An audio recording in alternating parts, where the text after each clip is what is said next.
Adrenalina ematean lau akats mota egiten dira sarritan, eta uste dugu garrantzitsua dela hoiek ezagutzea.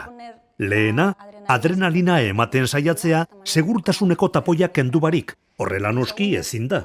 Bigarrena, tapoia kendu bai, baina boligrafo baten modura erabiltzen saiatzea, hau da tapoia sakatuz.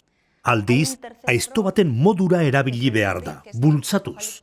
Hirugarrena, dispositiboa aldrebez hartzea, eta aita kamak edo dosia eman behar duen pertsonak esku aurrean jartzea pazienteari eman beharrean. Laugarrena, ondo ziztatzea baina berehala kentzea. Medikazio oso osoa emateko, dispositiboari 10 segundoz eustea gomendatzen dizugu.